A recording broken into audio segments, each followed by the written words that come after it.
Hey guys, tonight we are going to listen to a song. Not just any song, but the most beautiful, most powerful, and most tragic song ever performed. It's a song so magical it could tame wild beasts, make trees dance, and even halt the eternal tortures of the damned. It's a song that charmed the king and queen of the underworld, a song that almost conquered death itself. Imagine, just for a moment, that you are not in your bed, but are walking through a forest in a world that is still new. This is the Greece of myth, long before the great cities and philosophers. The world here feels alive, humming with a kind of magic that has long since faded from our own.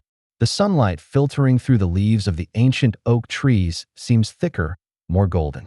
The water in the stream you pass is so clear it looks like liquid crystal, and if you look closely, you might just see the laughing face of a nymph, a naiad, looking back at you before she dissolves into the current.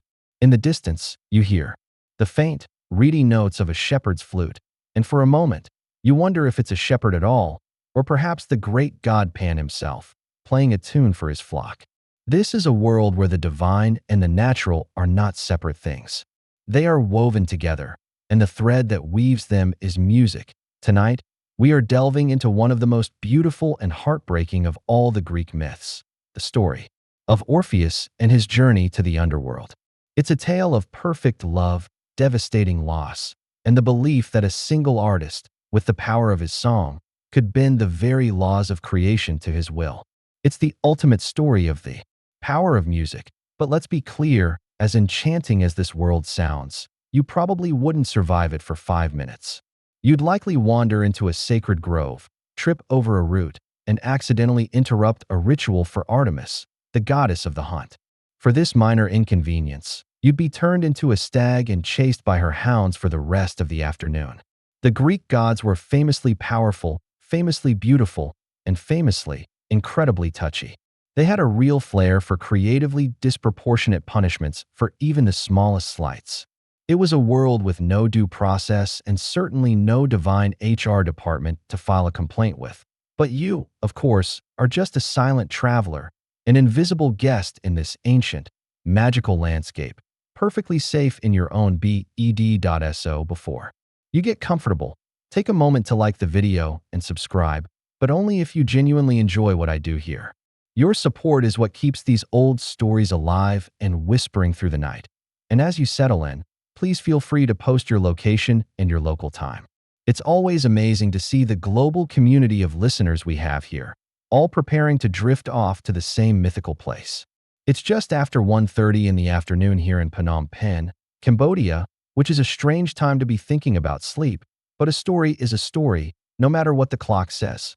Now, dim the lights, maybe turn on a fan for that soft background hum. And let's ease into tonight's journey together. To understand the story of Orpheus, you first have to understand what music meant to the ancient Greeks. For them, it wasn't just entertainment, a pleasant background noise, or a 3-minute pop song. Music, or musique, was a fundamental force of the universe. The word itself meant the art of the muses, the 9 goddesses of inspiration who governed all creative and intellectual pursuits, from poetry and history to dance and astronomy. For an artist to create something beautiful, they weren't just being clever. They were acting as a channel, a vessel for a divine, cosmic power. They believed that the entire universe was constructed on principles of harmony and mathematical proportion, the same principles that govern musical scales and chords. The philosopher Pythagoras and his followers developed a theory known as the music of the spheres. They believed that the sun, the moon, and the planets, in their celestial orbits, moved at different speeds, and that these movements created a constant, perfect, inaudible symphony. This cosmic harmony, the musica universalis, was the sound of creation itself. The only reason we couldn't hear it, they argued, was because we had been immersed in it since the moment of our birth and had learned to tune it out, the way someone who lives by the ocean eventually stops noticing the sound of the waves. The power of music was personified in their gods.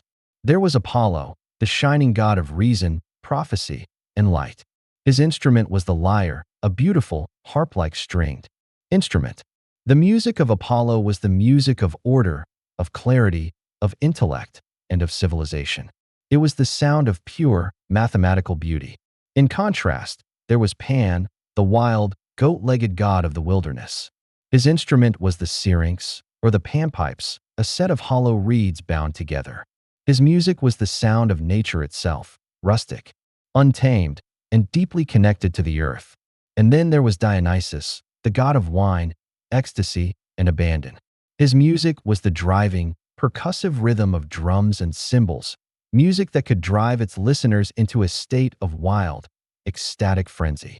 For the Greeks, music could be orderly, it could be wild, it could be ecstatic. It had the power to shape every facet of human experience. It's a sad irony that for a culture that prized music so highly, we have almost no idea what it actually sounded like. Classicists and musicologists still argue about how to reconstruct ancient Greek music. We have some of the lyrics from their poems and plays, and we have the writings of theorists who describe the mathematical basis of their scales and modes. But the actual melodies, the rhythms, the harmonies, the style of performance, all of that is almost entirely lost to time. Modern attempts to recreate it are fascinating, but are ultimately just educated, speculative guesses. The true sound of their world is a secret that the past has kept for itself. It is into this world, a world where music is a divine, cosmic, and civilizing force, that our hero is born. He is a man who is not just a musician, but the musician. The one who could channel the music of the spheres more perfectly than any other mortal being. The man whose skill with the lyre was so profound that his music was not just an imitation of the divine harmony, but a part of it. He was the son of a god and the greatest of all muses. His name was Orpheus, and his story begins, as all good stories do, with the gift of a golden lyre and a talent that would make the whole world stop and listen. His name was Orpheus. And his story begins, as all good stories do, with the gift of a golden lyre and a talent that would make the whole world stop and listen. Oh, let your minds I conjure him now. You see a young man, sitting on a mossy rock in a sun-dappled clearing in the wilds of Thrace, his mythical homeland. He is beautiful in the way that only the children of gods can be, but his focus is not on his own reflection. It is entirely on the instrument he holds in his lap, a lyre, its curved arms fashioned from polished wood, its body from a gleaming tortoise shell, its strings humming with a silent, waiting energy. Orpheus had a right to his talent. His pedigree was impeccable. His mother was Calliope, the eldest and wisest of the 9 muses, the goddess whose domain was epic poetry, the art of telling the grand stories of heroes and gods. His father, according to the most popular tales, was none other than Apollo himself, the god of music, prophecy, and the sun. Imagine the pressure at those family gatherings. So, Orpheus, still strumming that little lyre of yours? Your mother literally inspires history itself, and your father drives the sun across the sky. No, pressure, son. It's a wonder he didn't just give it all up to become a quiet olive farmer. Some versions of the myth say his father was a mortal king of Thrace, but even in those tales, it was Apollo who took the young man under his wing, who taught him to play the lyre, and who gave him his own instrument as a gift. This lyre was not just an object. It was a divine inheritance, a direct connection to the cosmic harmony of the universe. The instrument itself had a strange origin story.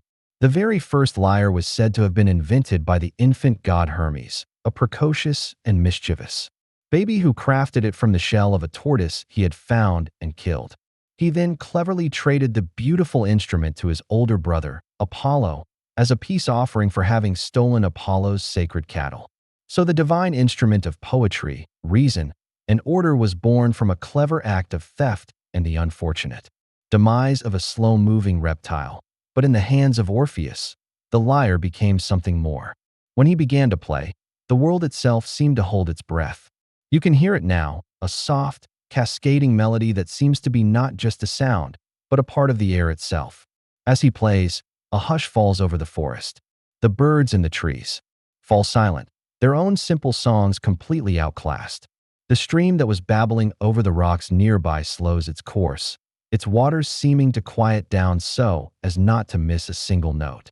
Then, from the deep shadows of the ancient woods, the animals begin to emerge. A great, shaggy bear, a pair of hunting wolves, a fierce-looking boar, They are not menacing. Their wildness has been soothed away by the music. They walk slowly into the clearing and lie down peacefully together on the grass, their heads cocked, listening. His music was the world's first and most effective nature documentary soundtrack. Lions and lambs would just chill out together, soaking in the melody. It was a scene of perfect, magical harmony, at least until the song ended and the lions presumably remembered they were lions. Even the inanimate world was helpless before his talent. As he played his most beautiful songs, the ancient trees of the forest would gently bend their branches down towards him, as if trying to get a better listen. And the very rocks and stones, the oldest and most stubborn things in the world, would soften at the sound, slowly rolling and shifting their weight to draw closer to the source of the divine melody. This power, the ability to move the unmoving, to soften the hardest of hearts, would be the most important of all his gifts. His talent was not just for putting on peaceful concerts in the woods. His music was a practical, heroic tool. As a young man, he joined the greatest band of heroes ever assembled, the Argonauts. He sailed with Jason on the great ship Argo on the quest for the Golden Fleece. On that long and dangerous journey, his music saved the crew more than once. He would play a rhythmic, powerful tune for the rowers, and the sound would make their exhausting labor feel effortless, their oars dipping and pulling in perfect, tireless harmony. His most famous heroic feat came when the Argo had to sail past the island of the Sirens, those terrible creatures, half bird, half woman, whose song was so enchantingly beautiful that it lured any sailor who heard it to steer his ship onto the rocks, to his doom. As the deadly, captivating sound of the sirens drifted across the water, Orpheus simply took out his own lyre. He played a song so much more powerful, so much more divinely beautiful than theirs, that it completely overwhelmed their fatal melody. The Argonauts, mesmerized by Orpheus's song, were able to row past the island in safety, their ears and hearts filled with his music, deaf to the siren's call. It was the ultimate battle of the bands, and Orpheus won it without breaking a sweat. Historians and classicists still argue whether the figure of Orpheus was purely mythical or if he was perhaps a legendary version of a real, historical figure. His homeland, Thrace, was a region the Greeks considered to be wild and mysterious, a place of powerful shamanic traditions and ecstatic religious cults. Some scholars believe that the story of Orpheus, the man who could charm nature and travel to the land of the dead, might be a mythologized memory of a real Thracian priest-king or a shaman whose rituals were said to give him power over the spirit world. But for our story, he is the one and only Orpheus, hero, adventurer, and the greatest musician the world would ever know. He could soothe any beast, charm any god, and conquer any obstacle with the sound of his golden lyre. His life was full of adventure and glory, but his art and his heart were still missing one final, crucial element. His music, for all its power, was still just the performance of a solo artist. He had not yet learned to play a duet. And then he met a wood nymph named Eurydice. He had not yet learned to play a duet. And then he met a wood nymph named Eurydice. And so you must picture their meeting. It happens not in a grand palace or a bustling city, but deep in the natural world that was their home. You are in a quiet, sun-dappled meadow in the valleys of Thrace. Orpheus is there, leaning against an ancient olive tree, his lyre resting in his hands.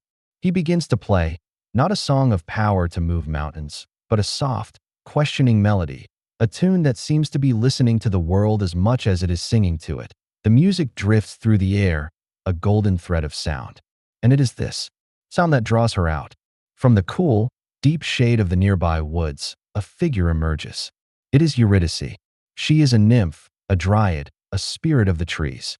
She is not a goddess in the Olympian sense. She does not command thunder or the seas. Her power is quieter, more intimate. She is the living soul of the forest itself. She is shy, and her beauty is not the proud, intimidating beauty of a queen, but the gentle, wild beauty of a forest glade. At dawn, she had heard his music before, as all of nature had. But this time, she is drawn not just by its power, but by the quiet longing within it. She steps into the meadow, her bare feet silent on the soft grass, and she sits at a distance, just to listen. And Orpheus, seeing her, finds that his music changes. For the first time, he is not playing for the world. He is playing for one person.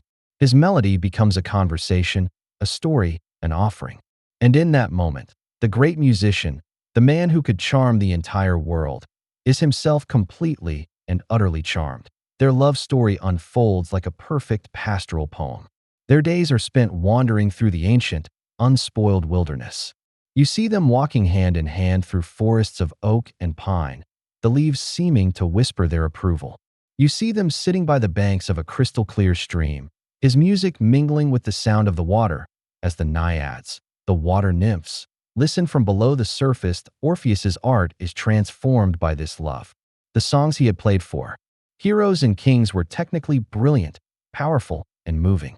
But the songs he creates for Eurydice are filled with a new kind of magic. They are filled with a warmth, a tenderness, and a profound joy that his music had never known before. He has found his muse, not in the divine figures on Mount Olympus, but right here, in the quiet smile of this gentle spirit of the woods. His courtship method was basically the mythical Greek equivalent of writing and performing a multi-platinum album just for his girlfriend. Any other suitor trying to win her heart with a bouquet of wildflowers or a nicely shaped river stone was completely out of luck. She, in turn, finds in him a soul who understands her silent world. He does not see the forest as a resource to be tamed, but as a living entity to be conversed with. His music is the language of her home, and his love is a safe harbor. They were, by all accounts, a perfect harmony. The world's greatest artist and the purest spirit of nature. That, of course, the world they inhabited, for all its beauty, was still a place of hidden dangers and volatile divine tempers. You can imagine Eurydice, as a nymph, was keenly aware of this. To live in the forest was to know not to disturb a sleeping satyr, and to be very, very careful which streams you bathed in. The ancient Greeks even had a specific word for the sudden, irrational terror you might feel when alone in the wilderness, panikos, or panic. They believed this feeling was caused by the unseen presence of the wild god Pan, who would get furiously angry if a traveler accidentally woke him from his afternoon nap. It's a much more interesting, if equally unhelpful, explanation for a panic attack. Classicists and mythographers still debate whether the character of Eurydice was always so central to the Orpheus myth. In the very earliest references to the story, Orpheus's journey to the underworld is sometimes mentioned without a specific cause, or his wife is an unnamed, minor character. The great, sweeping romantic love story, the version that has come down to us from Roman poets like Virgil and Ovid, may have been a later, more sentimental addition to an older, perhaps more shamanic myth that was simply about a hero with the power to conquer death. But for our story, and for the story that has captivated the world for 2,000 years, their love is everything. It is the engine of the entire myth. It is the perfect, idyllic before that is necessary to make the after so utterly tragic. Theirs was a love that felt blessed by the gods, a union so perfect that it seemed to make the whole world more beautiful. And so, inevitably, they decide to marry. The news spreads through the mythical world. Nymphs and satyrs, heroes and local kings are all invited. A day is chosen. Orpheus composes the most beautiful wedding hymn the world has ever heard. Their life together, which had been a perfect poem, was about to become a perfect epic. And in a Greek myth, whenever life is this perfect, you can be almost certain that some kind of horrible, unforeseen, and probably snake-related tragedy is lurking just around the corner. The Fates, the grim goddesses who spun the threads of destiny, were apparently not big fans of a simple, happy ending. The Fates, the grim goddesses who spun the threads of destiny, were apparently not big fans of a simple, happy ending. And so the wedding day arrives. A day that should have been the brightest in their lives, but a day over which the Fates had already cast a long, invisible shadow. You can picture the scene. It is not a ceremony in a cold stone temple, but a celebration in the heart of nature, in a clearing filled with wildflowers. Eurydice is radiant, her hair woven with blossoms, surrounded by her attendants, the laughing naiads and dryads. Orpheus has laid aside his usual simple tunic for a white ceremonial robe. He takes up his golden lyre and begins to play the wedding hymn he composed for her, a song of such pure, unadulterated joy that the very trees seem to rustle in time with the music, and the sun seems to shine a little brighter. The air is filled with the scent of wild thyme and roasting meat and the sound of laughter. Nymphs and satyrs, local shepherds and minor gods have all come to celebrate this perfect union. But even in this scene of idyllic happiness, there is a sign that something is amiss. Hymen, the god of marriage himself, has come to bless the wedding. But as the Roman poet Ovid tells the story, the sacred torch he carries does not burn with a clear, bright flame. It sputters and hisses, giving off a thick, acrid smoke that stings the eyes of the guests and makes them weep. It is a terrible omen. In ancient Greece, you had to watch out for signs for everything. If an eagle flew on the wrong side of the sky, you might call off a business deal. If the god of marriage shows up to your wedding with a faulty, tear gas-producing torch, that's not just a bad sign. It's a giant, cosmic billboard from the universe saying, you might want to postpone. But in their happiness, they ignore the warning. The feast continues, the wine flows, and the joy of the day seems to overcome the momentary darkness. After the main ceremony, the celebration spills out into the surrounding countryside. Eurydice, still in her bridal gown, wanders through a nearby water meadow, laughing and dancing with her bridesmaids, the naiads. The sun is warm on her shoulders. The grass is soft and green under her feet. It is a moment of pure, unguarded bliss, and this is when the second thread of fate reveals itself. Another figure was in the woods that day, Aristeus, a minor god, the son of Apollo and a nymph.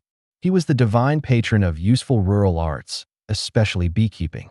Seeing the beautiful Eurydice alone, he was overcome with a sudden desire for her. He begins to pursue her. Terrified, Eurydice turns and runs, fleeing through the tall grass, her heart pounding, not looking where she is going. It is a moment of pure, panicked flight. And in her terror, she does not see it. Lying coiled in the cool green grass, almost invisible, is a venomous snake, a viper. Her bare foot comes down upon it. The snake strikes, its fangs piercing the delicate skin of her ankle. There is no epic battle, no great struggle. There is just one small, sharp, searing point of pain. A single, startled cry. And then, silence. The poison is swift, a cold fire that races through her veins. She stumbles, falls to the soft grass, her wedding dress pooling around her. Her friends, the naiads, rush to her side, but it is too late. The life is already fading from her eyes. The spirit of the forest, the beautiful nymph Eurydice, is gone.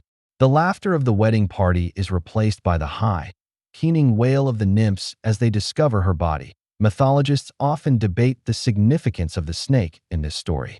Is it just a random, tragic accident, a symbol of the unpredictable and often cruel nature of the world? Or does the viper represent something more? Snakes, in ancient mythology, were often chthonic creatures, animals connected to the underworld, to the earth and its dark secrets. Perhaps the viper was not just an animal, but a physical manifestation of death itself, reaching up from the ground to claim its prize and restore a balance that the fates felt had been upset by this perfect, almost divine love, the man who caused this tragedy. Aristeus is a fascinating side note. In the version of the myth told by the great Roman poet Virgil, the entire story of Orpheus and Eurydice is actually told as a flashback within a larger story about Aristeus the beekeeper. As a divine punishment for causing Eurydice's death, all of his bees have died, and he must go on his own epic quest to learn how to bring them back. It's a strange and wonderful framing device, a reminder that in the web of myth, even a minor character with a niche agricultural hobby can be the catalyst for one of the world's greatest tragedies. But for now, all of that is in the future. For now, there is only the sudden, shocking stillness in the meadow. The wedding hymn has been silenced. The celebration is over. The terrible news travels back to the wedding feast like a cold wind, extinguishing all the joy and laughter. And a single, terrible task remains. Someone must go and tell the groom. Someone must tell Orpheus that the perfect duet he had just begun to play has been silenced forever, and a single, terrible task remains. Someone must go and tell the groom. Someone must tell Orpheus that the perfect duet he had just begun to play has been silenced forever. The news finds him in the midst of the celebration, his face still bright with the joy of the day. And when he hears the words, when the terrible reality of what has happened sinks in, the golden lyre slips from his hands and clatters onto the ground. For a long time, there is no music at all. There is only a profound, shocked, and empty silence that is louder and more terrible than any scream. He performs the sacred funeral rites.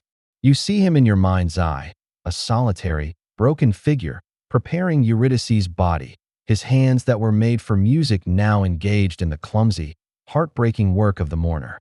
He watches as her body is consumed by the funeral pyre, the smoke spiraling up into the evening sky, taking with it all the warmth and light from his world. And when the rites are finished, and there is nothing left to do, he picks up his lyre again. But the music that comes from it now is a sound the world has never heard before. The joyful melodies are gone.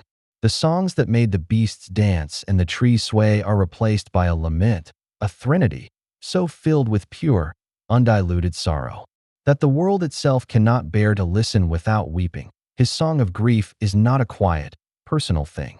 It is a force of nature, an outpouring of pain so powerful that it infects everything it touches. He wanders the hills and valleys of Greece, a lonely, ghostly figure, and as he plays, the world mourns with him. You can see it happen. As the notes of his lament drift over a river, the river god is so overcome with a grief that is not his own that he begins to weep, his tears causing the river to swell and overflow its banks in a quiet, sorrowful flood. When he walks through a forest, his song twisting through the trees, the proud oaks and slender birches weep tears of amber sap. They shed their green leaves, not waiting for the autumn, until he is walking through a silent, barren wood in the middle of summer.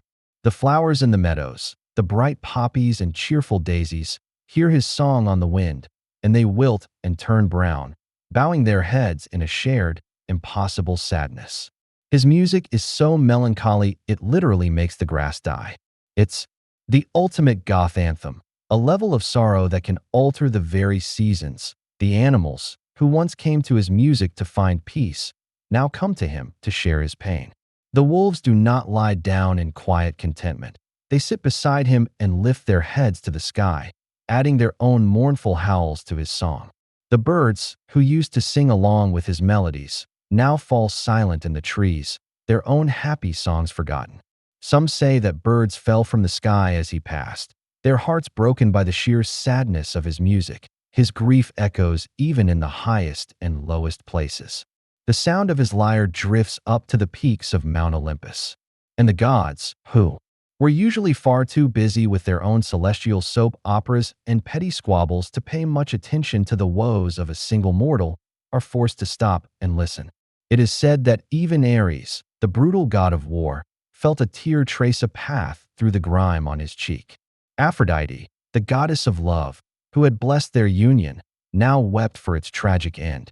The sorrow of one man had silenced the heavens. Literary scholars and psychologists still debate the function of such profound expressions of grief in Greek myth and tragedy. Was the purpose simply to create a story of intense sadness for the audience? Or did these tales serve a more therapeutic, cathartic function, allowing the entire community to process their own private feelings of loss, mortality, and the unfairness of life by witnessing this epic, larger-than-life performance of sorrow? By watching Orpheus mourn, perhaps they found a vessel for their own unspoken grief. Orpheus himself finds no such comfort. He wanders the earth, shunning all human company. He becomes the world's first and saddest touring musician, his concert tour taking him through desolate landscapes of his own making, his setlist composed entirely of heartbreaking ballads about his dead wife. It was not an uplifting show. He sings his story to the rocks and the rivers, to the empty sky and the weeping trees, but no answer comes back. The world can share his grief, but it cannot cure it. Day after day, week after week, he is consumed by this one, all-encompassing sorrow. He can find no peace, no solace, no hope in the world of the living. Eurydice is gone, and the world without her is just a silent, gray reflection of his own broken heart. And as he sits one day on a barren hillside, playing his lament to the unlistening rocks, a new thought, a desperate, impossible, and utterly insane idea begins to form in his mind. If the world of the living holds no comfort for him, then he must seek it in the world of the dead. If Eurydice cannot come back to him, then he will go to her. He, a living, breathing mortal, will walk the dark path down into the underworld. It is a journey from which no mortal has ever returned. But, for Orpheus, a world without Eurydice is already a kind of hell. He has nothing left to lose. It is a journey from which no mortal has ever returned. But for Orpheus, a world without Eurydice is already a kind of hell. He has nothing left to lose, and so the decision is made. In the heart of his bottomless grief, a tiny, hard seed of purpose begins to grow. The mournful, world-wearying lamentations cease. The aimless, sorrowful wandering is over. A new, terrible resolve hardens in his eyes. He will not accept fate. He will challenge it. He will walk into the very heart of darkness and make his case to the king of the dead himself. This journey he is about to undertake has a name in the Greek tradition, the catastrophic, the descent into the underworld. It is the ultimate test for the greatest of heroes, a trial that separates the merely brave from the truly legendary. Other heroes had made this journey before him, but their motives were entirely different. The mighty Heracles, as one of his 12 labors, had descended to Hades to wrestle with its monstrous guard dog, Cerberus, and drag him back to the surface. His was a quest of brute strength. The clever Odysseus journeyed to the land of the dead to seek the advice of the blind prophet Tiresias. His was a quest for knowledge. The reckless hero Theseus went down with a friend on an incredibly ill-advised attempt to kidnap Persephone, the queen of the underworld herself. His was a quest of pure arrogance, and it ended in disaster. Heracles went to basically abduct the family pet. Odysseus went to ask for directions. Theseus went on a fool's errand. But Orpheus's quest is unique. He is not going to fight. He is not going to steal. He is not going to demand answers. He is going to plead. He is going to persuade. And his only weapon is his song. While other heroes prepared for this journey by sharpening their swords and donning their armor, Orpheus's sole preparation is to pick up his lyre and make sure its strings are in tune. It is either the bravest or the most foolish plan in the history of mythology. Anthropologists and scholars of comparative religion still debate the origins of this powerful myth. Is the catabasis a purely literary device, a convenient way to have a hero face the ultimate test of their courage? Or does it stem from a much older, more universal tradition of shamanism, found in cultures all over the world, where a spirit walker enters a trance state to journey to the world of the spirits, often to retrieve a lost soul or to gain hidden knowledge for their tribe? The story of Orpheus, the musician priest who uses his art to enter the land of the dead, certainly has the feel of one of these ancient, shamanic journeys. But for Orpheus, this is not a trance or a ritual. It is a real, physical journey. He must find one of the hidden doorways to the underworld, one of the places where the veil between the world of the living and the world of the dead is thin. The ancient Greeks believed there were several such places: deep, bottomless lakes, volcanic fissures that breathed sulfurous fumes, and dark, unexplored caves. Orpheus travels to one of the most famous of these entrances, a place on the southernmost tip of mainland Greece. You can see him on his journey, a lone figure walking through the rugged landscape, his lyre on his back. He arrives at Cape Taenarum, a windswept, rocky peninsula jutting out into the blue Aegean Sea. This was a real place, and it was genuinely believed in antiquity to be a gateway to Hades. He finds the fabled cave, a dark, gaping mouth in the rock, from which a strange, cold air seems to flow. The sound of the waves crashing against the rocks below is the only noise. This is the edge of the world. He stands there for a moment, on the threshold. Behind him is the warm, sunlit world of life, of color, of sound. Before him is a passage into a world of eternal twilight, of silence, and of shadow. He takes a deep breath of the salty, living air, one last taste of the world he is about to leave behind. He thinks of Eurydice, and with a quiet, unshakable determination, he adjusts the lyre on his shoulder and takes the first step down into the darkness. He is a creature of light and air, willfully invading a kingdom of dust and shadow, a realm ruled by a grim and powerful god who is famously possessive of his subjects and does not take kindly to visitors. It is the ultimate, I would like to speak to the manager moment. But the manager is the Lord of Death, and his customer service department is a three-headed, flesh-eating hound. But Orpheus is not deterred.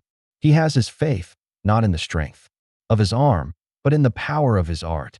He believes that his music, which can charm the birds from the trees and the beasts from their dens, can also charm the silent, sorrowful ghosts of the dead, and perhaps even the cold, unbeating heart of their king. The descent has begun that he believes that his music, which can charm the birds from the trees and the beasts from their dens, can also charm the silent, sorrowful ghosts of the dead, and perhaps even the cold, unbeating heart of their king. The descent has begun. The warmth of the sun vanishes instantly. The air in the cave is cold and damp, and it smells of wet stone and something else, a scent you can't quite place, the ancient, undisturbed smell of dust and decay, the smell of a place where nothing has ever grown.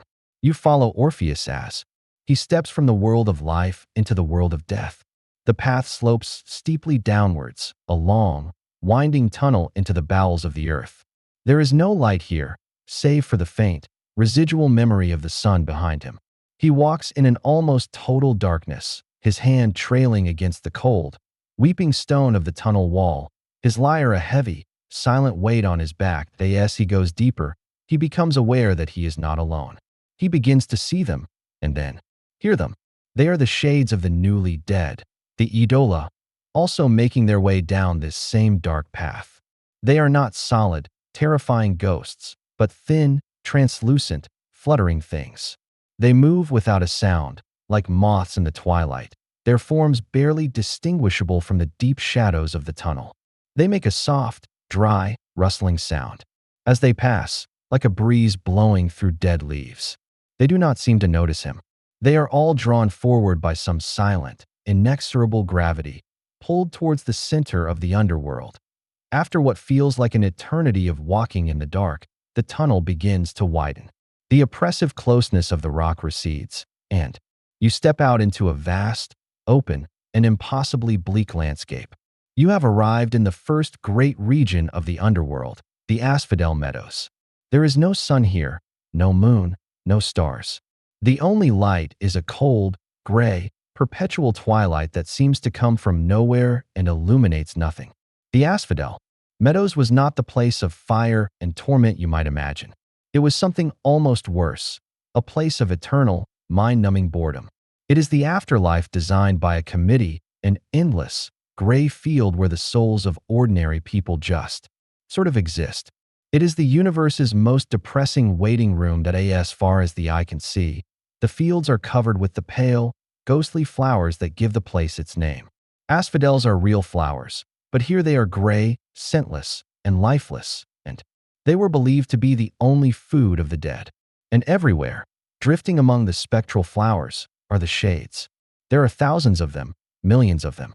The souls of soldiers, of farmers, of kings, and of children, all stripped of their memories, their personalities, and their passions. They are like fuzzy, out-of-focus photographs of their former selves. They do not speak. They do not interact.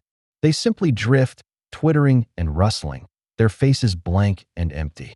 Trying to have a conversation with one of these shades would be like trying to have a chat with a puff of smoke. Into this world of silent, gray oblivion walks Orpheus. He is a shocking, impossible anomaly. He is warm. He is breathing. He is solid. He is alive. He is a splash of vibrant, technicolor life in an eternal black and white film. As he walks through the meadows, the shades nearest to him seem to notice. They stop their aimless drifting. They turn their vague, empty faces towards him. They are drawn to the warmth of his life, the memory of the world they have lost.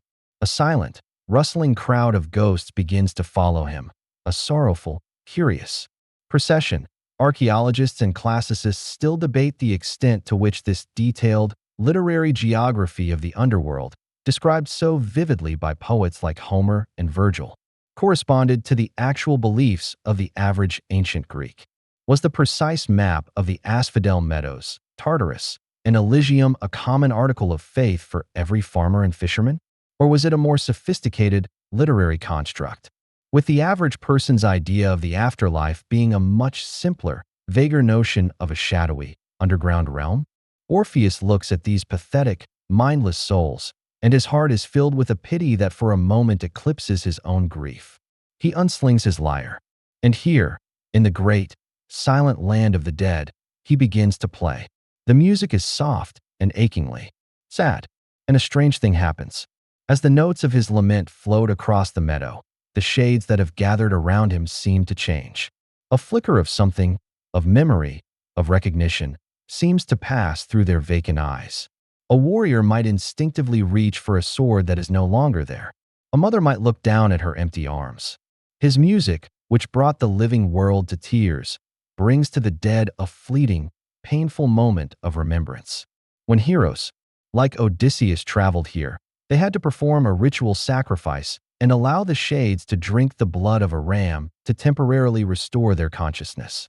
Orpheus achieves the same effect with nothing more than a song that he plays for them for a time, a concert for a silent, sorrowful audience of ghosts. But he knows he cannot linger here. His goal lies deeper still. He walks on, the crowd of shades, parting before him, and he comes at last to the edge of the meadows. Before him lies the next great obstacle, the boundary that separates the outer realms from the true heart of Hades. It is a vast, dark, and silently flowing river. Its waters are black and greasy, and a cold, mournful mist rises from its surface. This is the river Styx, the river of unbreakable oaths. And waiting on the far bank, beside a crude wooden skiff, is its grim and ancient ferryman. You stand with Orpheus on the muddy, reeking bank of the river Styx. The shades of the dead, those who have been properly buried, crowd silently around you, waiting with a patience that can only come from being dead. And across the black water, you see him, the ferryman. Sharon. He is not the elegant, skeletal grim reaper you might picture. As the poet Virgil describes him, he is a figure of terrifying squalor. He is an old, old man, his eyes like burning coals in his weathered face. A long, unkempt, and filthy white beard hangs down over his chest, and his only clothing is a coarse, dirty tunic, knotted over one shoulder. He is the embodiment of grim, joyless, eternal labor. He is less a god and more the universe's most ancient, most underpaid, and most thoroughly grumpy ferry operator. His job, for all eternity, is to pull his rickety, rust-colored skiff back and forth across the black waters of the Styx, carrying the souls of the dead to the farther shore. But he does not take just anyone. He has two strict rules. First, you must have been properly buried in the world above.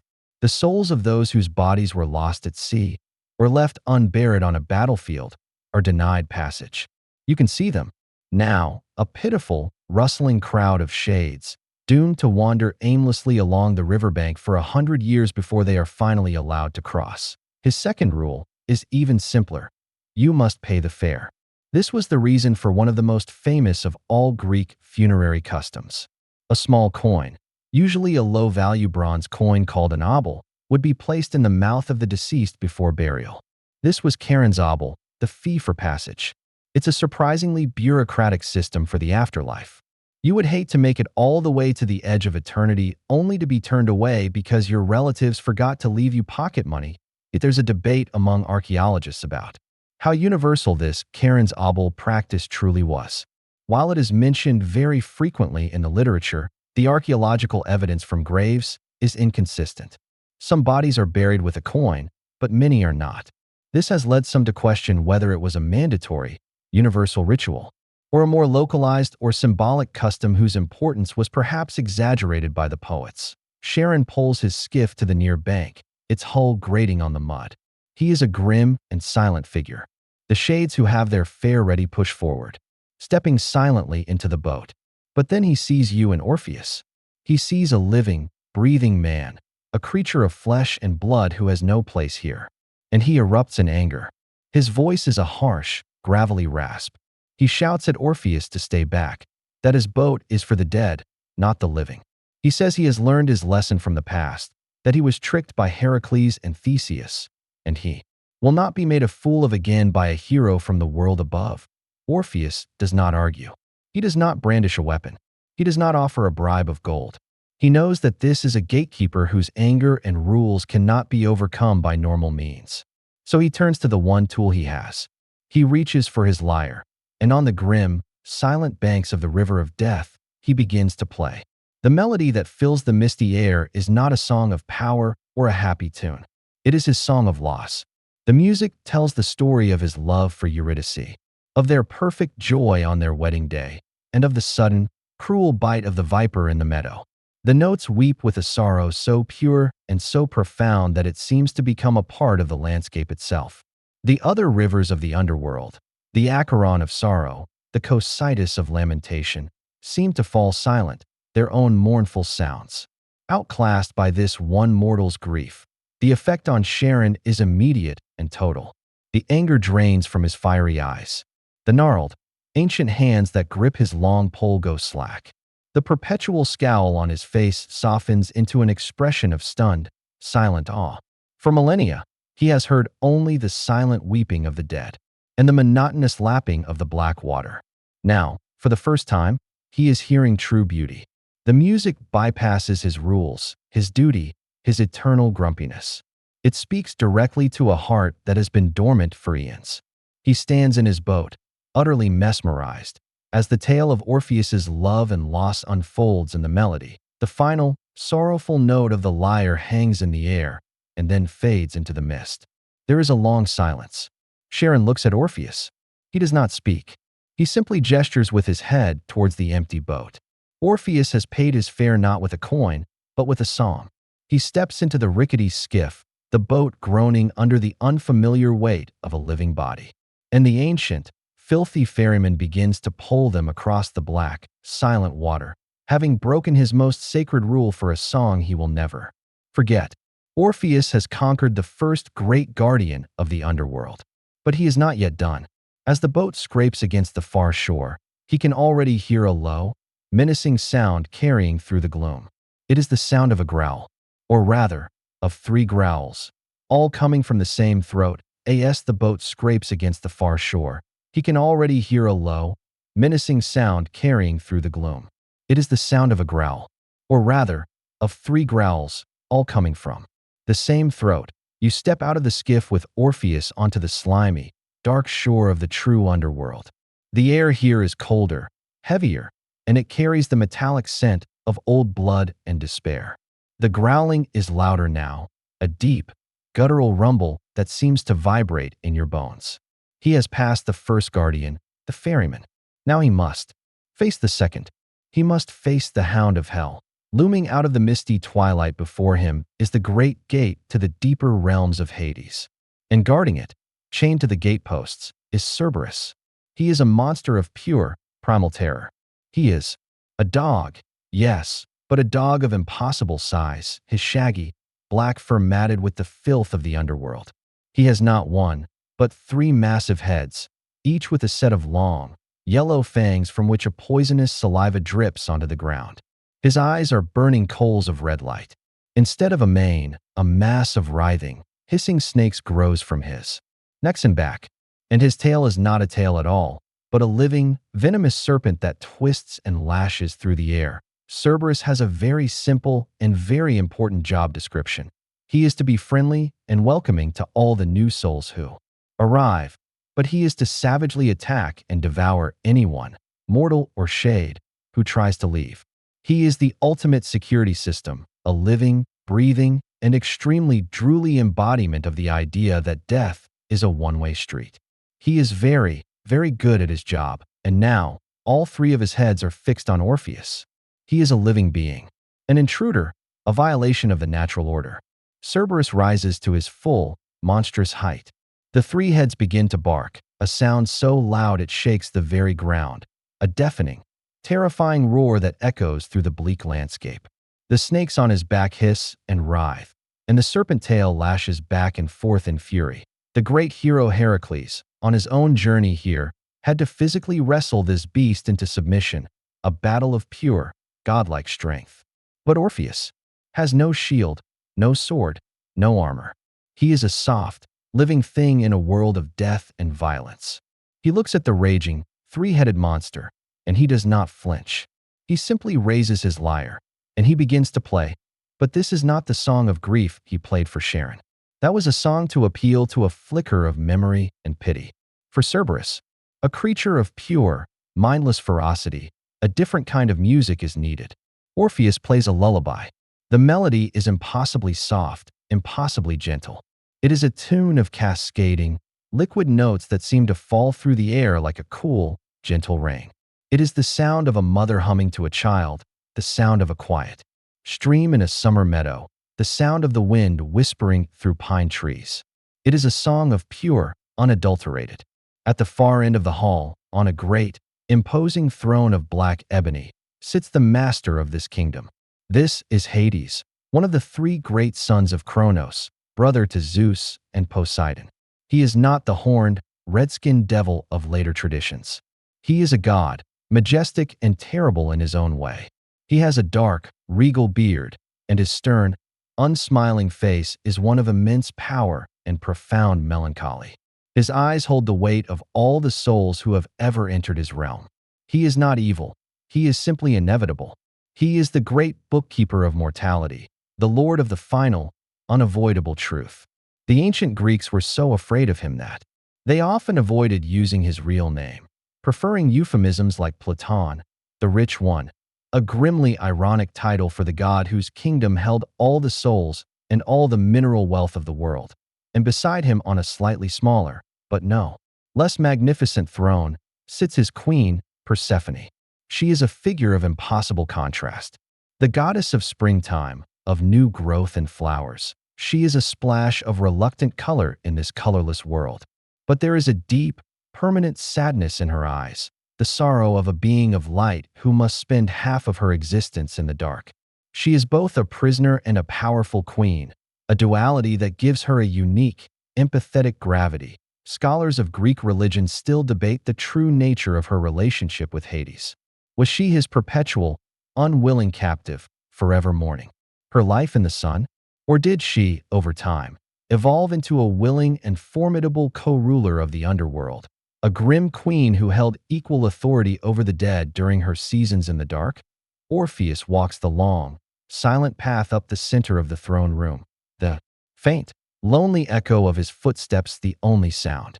He stops at the foot of the great thrones, the silent court of the underworld, the shades of long-dead judges and heroes, and minor chthonic deities. Watch him, their expressions unreadable. Hades looks down at this small, living mortal who has somehow breached all of his defenses. His expression one of cold, regal curiosity. Orpheus does not speak. He knows that mere words, no matter how clever, will not move this grim monarch. He does what he has always done. He lifts his lyre, and he lets his music make his plea. And the song he plays here, in the silent heart of hell, is the greatest of his life. It is his masterpiece. The melody begins softly, a tune of such heartbreaking beauty that it seems to make the very air of the dead hall ache. The song tells his story. The music paints a picture of the sunlit meadows of Thrace, of his perfect, idyllic love for Eurydice. It speaks of the joy of their wedding day, a joy so profound that it now feels like a physical pain. Then the music shifts, a sudden, sharp, dissonant chord, the sound of the viper's bite, of a perfect world shattering in an instant. The melody then transforms into the long, slow, wandering lament he played in the world above, the song of his bottomless grief. The lyrics of his plea are woven into this music, his beautiful voice echoing in the vast, cold hall. He sings directly to the king and queen. He tells them he did not come here like other heroes, to conquer or to steal. He came only for love. He sings that he tried to bear his grief in the world above, but it was too great. He argues that the power of love is a force that even the gods know. He reminds Hades of his own fierce, world-shaking love for Persephone, the love that led him to steal her from the world above. His legal argument is surprisingly solid. He is not asking for Eurydice to be made immortal, to cheat death forever. He is only asking for a loan.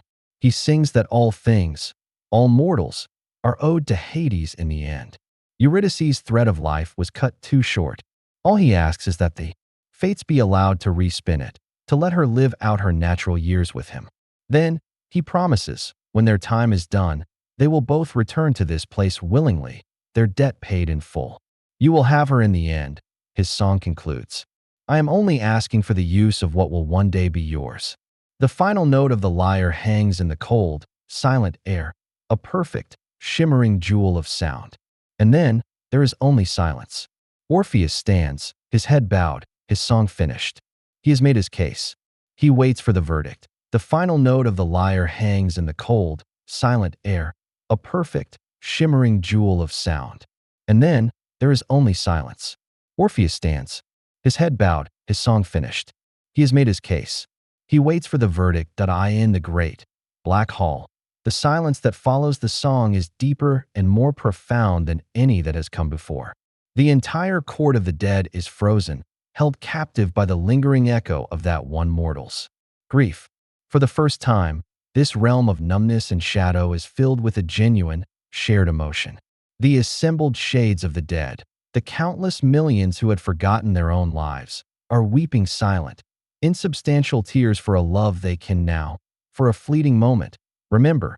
Far away in the fields of punishment, the effects of the song still hold. Sisyphus remains seated peacefully on his boulder. Tantalus stands in his pool, his eternal thirst and hunger completely forgotten. Ixion's great fiery wheel hangs motionless in the air. The Furies, the terrifying goddesses of vengeance, sit with their snake-like hair limp and still, their cheeks stained with tears.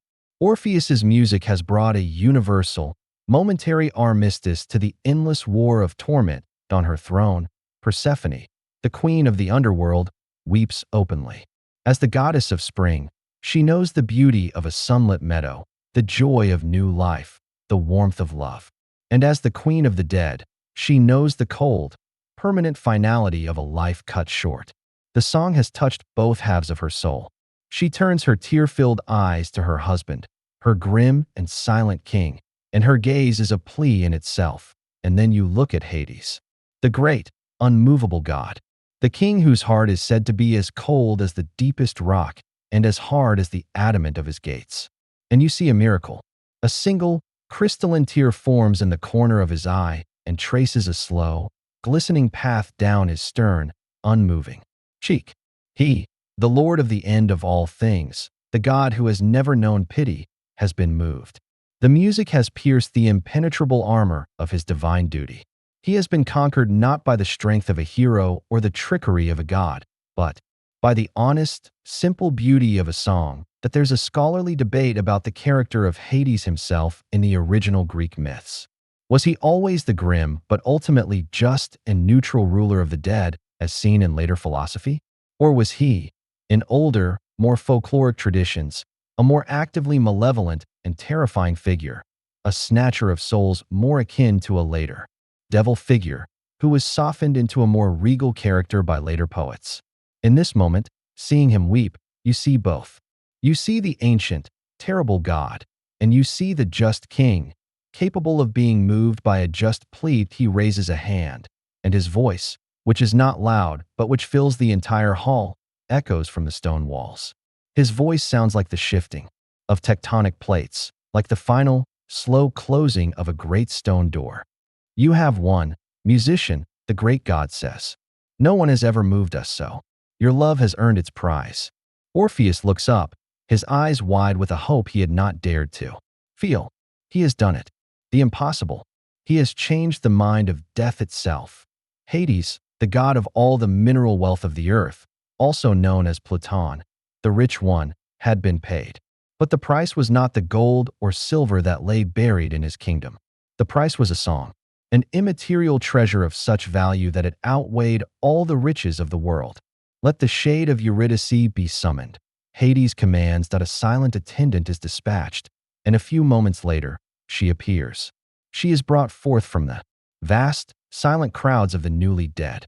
She is not the vibrant, laughing nymph of the wedding meadow. She is a pale, translucent shade, her form wavering in the cold torchlight. She moves slowly, limping from the wound the viper left on her ankle, a wound she will carry even in death. Her eyes are unfocused, still clouded by the forgetfulness of the underworld. She sees Orpheus, but there is no sign of recognition on her face. She is a beautiful, sorrowful, and empty echo of the woman he loved. Orpheus takes a step towards her, his heart aching, but Hades holds up his hand, stopping him. The king's face is grim once more. The moment of pity has passed, and he is a god of rules and laws again. He has granted the request. Orpheus has won. But the king of the underworld is not known for his open-handed generosity. His gifts always have a price. And this, the greatest gift ever granted to a mortal, comes with a single, simple, and terrible condition. He has granted the request. Orpheus has won. But the king of the underworld is not known for his open-handed generosity. His gifts always have a price. And this, the greatest gift ever granted to a mortal, comes with a single, simple, and terrible condition. That Hades's deep voice echoes again in the silent hall, cutting through Orpheus's moment of triumphant relief. She will follow you back to the world of light, the god says. The path is long and steep. You will lead, and she will walk behind you. But there is a law you must obey. Orpheus looks up, his heart suddenly tight with a new kind of dread. You must walk this entire path, Hades continues, his voice devoid of all emotion. From my palace, past the sleeping Cerberus, across the river Styx, and up the long, dark tunnel to your world. And you must not, under any circumstances, look back at her. Not one single glance. If you turn your head to look upon her shade before you have both passed completely out of my realm and into the full light of the sun, my gift will be forfeit. She will be snatched back to me, instantly and forever. This time, there will be no song that can move me. The words hang in the cold, silent air. The entire court of the dead is still. This is the condition. It seems so simple. Just walk. Don't look back. But as you stand there beside Orpheus, you feel the true, profound cruelty of the rule. It is a condition perfectly designed to prey on the very love and doubt that brought him here. That it is, first and foremost, a test of faith. He must trust that Hades, the grim lord of the dead, will keep his word. He must believe that the silent, ethereal figure he just saw is truly following him, even when his senses give him no proof. For the entire journey, a journey that could take hours, he will be walking into a silence that could mean anything. Is she there? Is this a trick? Is he just walking alone through the darkness, a fool who has been played by the gods? It is also a test of his own strength, his own will. His entire being, every fiber of his heart, will be screaming at him to turn around, to get just one single, reassuring glimpse of her face. The human need for visual confirmation, for the evidence of our own eyes, is an almost irresistible urge. Hades is giving Orpheus the universe's most high-stakes trust-fall exercise. Just walk, he is saying, and have absolute faith that the ghost of your dead wife is following you. No peeking. Psychologists and mythologists still debate the deep meaning of this famous condition. Is it a simple test of obedience, a final hoop the hero must jump through? Is it a profound statement about the nature of grief and healing, that one cannot truly move forward into the light of the future if one is constantly looking back at the shadows of a loss that is in the past? Or does it, as some scholars suggest, reflect a deep, ancient, and almost universal folk taboo? The idea that the world of the dead and the world of the living are sacredly separate, and that for a living person to gaze upon a spirit that is not yet fully transitioned back to life is a violation that will break the spell? This "don't look back" motif is found in myths and legends all over the world, from the biblical story of Lot's wife to Japanese folklore, a hint at some deep, archetypal human fear. But Orpheus, in this moment of impossible victory, is not thinking of any of this. He is filled with a surge of renewed hope. The condition is difficult, yes, but it seems possible. After all he has been through, what is one more test of his will? He has conquered the guardians of hell with his music. Surely he can conquer his own heart for a few more hours. I accept your condition, Lord Hades, he says, his voice clear and steady. Hades gives a single, slow nod of his head. The bargain is struck, and so it begins. Orpheus turns his back on the great ebony throne. He turns his back on his beloved Eurydice, who has been placed on the path behind him by a silent attendant. He takes up his lyre, but he does not play. This part of the journey must be made in silence. He fixes his eyes on the distant archway that leads out of the throne room, and he takes his first step. The long walk back has begun. It will be a journey through a landscape of utter silence, a silence filled only with the sound of his own footsteps, his own breathing, and the frantic, desperate beating of his own heart. He walks, and he does not look back. The long walk back has begun.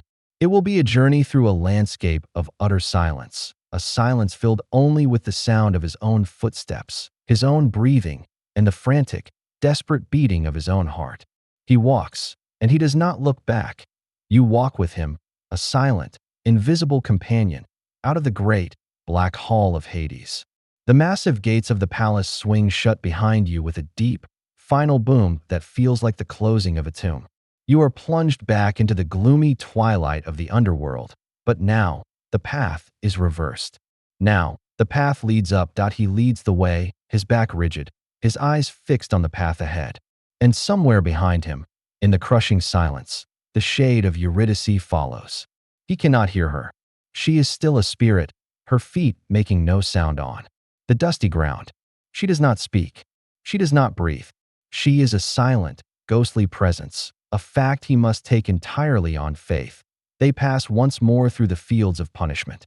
But this time, Orpheus does not play his lyre. The magical armistice his music had created is over. As they walk by, the sounds of eternal torment have resumed. You can hear the distant, rhythmic groans of Sisyphus as he once again pushes his great boulder up the hill. You can sense the silent, agonizing frustration of Tantalus, again reaching for a fruit that will forever elude him. The great fiery wheel of Ixion has resumed its terrible, endless spinning. The world of the damned has returned to its grim routine, and Orpheus must walk through it. His own private torment now more acute than any of theirs. They approach the great gates, where the monstrous Cerberus lies. The hound is stirring, the effects of the lullaby beginning to wear off. One of the three heads lifts, and a low, sleepy growl rumbles from its throat. Orpheus does not dare to play his music again. He must rely on the lingering magic of his song, and on silence and stealth. He quickens his pace, walking past the drowsy monster, his heart pounding in his chest, his back to the fragile shade who follows him. He does not look back. They reach the banks of the river Styx. The grim ferryman Charon is waiting, his dark skiff bobbing on the black water. He looks at Orpheus, then at the pale, silent shade of Eurydice waiting behind him. No words are exchanged. No fare is demanded. Perhaps the memory of the beautiful song is payment enough for a return journey. Charon simply gestures them into the boat. Orpheus sits in the front, facing forward. Eurydice is a silent passenger in the back. The boat groans under his living weight as Charon pulls them across. The journey is agonizingly slow. The only sound is the gentle, rhythmic splash of the pole in the oily water. Orpheus strains his ears, listening for some sign of her presence, a sigh, a rustle, anything. He hears nothing. There is only the black water and the silence. He does not look back. They reach the far shore and step out onto the muddy bank, walking past the sad, waiting souls of the unburied. They pass through the asphodel meadows, the millions of mindless shades fluttering around them like gray, silent moths. And finally, they reach the entrance to the long, dark tunnel that leads back up to the world of the living. It is here, in this final ascent, that the true psychological torture of Hades's condition begins. The path is steep and treacherous, littered with loose stones. It is a journey of pure physical effort, made 1,000 times harder by the war raging in Orpheus's mind. The silence behind him is a living, breathing thing. It is a canvas onto which his fear and his doubt paint their most terrible pictures. Is she still there? Did she stumble on a loose rock and fall behind? Did some unknown rule of the underworld prevent her from crossing the river? Is Hades playing a cruel joke on him, making him lead nothing but his own shadow back to the light? The questions pound in his head, in time with his own frantic heartbeat. His love for her, the very thing that drove him here, now becomes the instrument of his torment, screaming at him to turn around, to check, to be sure. There is a fascinating variant of this myth, found in some older, fragmented tellings, in which Orpheus actually succeeds. These hints have led scholars to debate when and why the story was changed to its universally known tragic ending. Perhaps later poets like Virgil and Ovid, who gave us the most complete versions of the tale, simply found the story of a tragic failure to be more profound, more beautiful, and more deeply human than a simple, happy victory up ahead, after what feels like a lifetime of climbing in the dark. He sees it. A tiny pinprick of light. The exit. The world of the living. His heart leaps with a desperate, painful joy. He quickens his pace, climbing faster, the light growing larger, warmer. He can almost smell the sweet air of the world above, the scent of grass and trees. He is almost there. The sunlight is just ahead. It spills into the mouth of the cave, illuminating the last few feet of the dark path. His will, his faith, his self-control have been stretched to their absolute breaking point. The silence behind him is unbearable. He has to know, the sunlight is just ahead. It spills into the mouth of the cave, illuminating the last few feet of the dark path. His will, his faith, his self-control have been stretched to their absolute breaking point. The silence behind him is unbearable. He has to know. He takes another step, and the warm, living sunlight falls upon his face. He is out. He is back in the world of the living. And in a single, impulsive, catastrophic moment of overwhelming love and crushing doubt, he forgets the God's command, forgets his promise, forgets everything but his desperate need to see her. He spins around. She is there, just as Hades had promised. She is only a few feet behind him, her form still shrouded in the deep shadow of the cave's entrance. For a single, perfect, heartbreaking instant, their eyes meet. And as she sees him, the blank, ghostly look on her face is replaced by a flicker of her old self, a look of pure, undiluted love and recognition. Her form, for a moment, seems to become more solid, more real, but she is not yet in the sunlight. The bargain is broken. The magic of the underworld, which had reluctantly released her, now reclaims its own. It happens not with a violent yank, but with a terrible, silent grace. Her form begins to dissolve, like smoke on the wind, like a dream at the moment of waking. She reaches a pale, translucent hand out towards him, and her lips part, whispering a single, final, inaudible word. Farewell. And then she is gone, snatched back into the darkness, forever. Orpheus stands, stunned, his arm outstretched to a ghost that is no longer there. He is left with only the faint echo of her final whisper and the crushing, absolute finality of his failure. He tries to run back into the cave, to follow her down again, but the way is now barred to him. The passage that was once open has become solid rock. He calls her name, his voice breaking, but the only answer is the empty sound of his own grief echoing back at him. The versions of what happened next are many and varied. He sat at the mouth of the cave for 7 days, weeping, refusing to eat or drink, but the gods of the underworld would not be moved a second time. He returned to the world of the living, but his heart remained in the dark with her. This second, grief was worse than the first, for now it was mixed with the poison of his own guilt. He wandered the earth for a few more years, a broken man. He forsook the company of all other women, his heart belonging only to the ghost he had lost twice. His music was still beautiful, but it was a beauty of pure, unending sorrow. The details of Orpheus's death vary wildly in different ancient sources, leading scholars to debate its original meaning. But the most famous story is a tragic one. One day, while he was playing his lament in a field, he was discovered by a group of Maenads, the frenzied, ecstatic female followers of the wine god Dionysus. Enraged that this great musician had scorned their company and the wild rites of their god, they fell upon him in a mad fury. His beautiful music, which could charm beasts and stones, had no effect on their divine madness. They tore him limb from limb, but even in death, his music did not die. The Maenads threw his head and his lyre into the Hebrus River, and a final miracle occurred. His head, floating on the water, continued to sing his sad lament for Eurydice, and his lyre, floating beside it, continued to play a gentle, sorrowful tune. The head and the lyre floated all the way across the Aegean Sea to the island of Lesbos, which, because of this, became the most famous center for poetry and music in all of ancient Greece. And the gods, taking pity on the tragic musician, took his lyre and placed it in the heavens as a constellation, Lyra. Its brightest star, Vega, still shines in our night sky, a permanent, silent tribute to the power of his music. But that is a story of another kind. For now, let the tragic notes of Orpheus's final song begin to soften.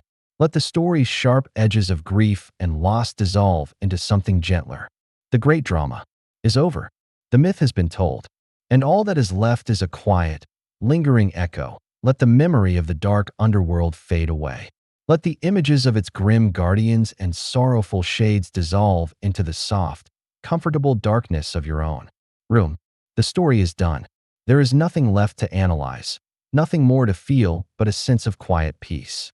The great, tragic song has ended, and in its place, a gentle, healing silence can now descend. Your mind is now free to drift, not down into a world of shadow, but into a much calmer, much safer place. You can feel the weight of your own body, the softness of your own bed. The ancient world, with all its magic and all its sorrow, recedes, becoming a distant, beautiful memory. All that remains is the final, faint echo of the lyre, a sound that is no longer sad, but is simply beautiful, a gentle melody that has become a part of the quiet of the night. It is a star shining in a dark sky, a soft light reflected on a calm and silent river.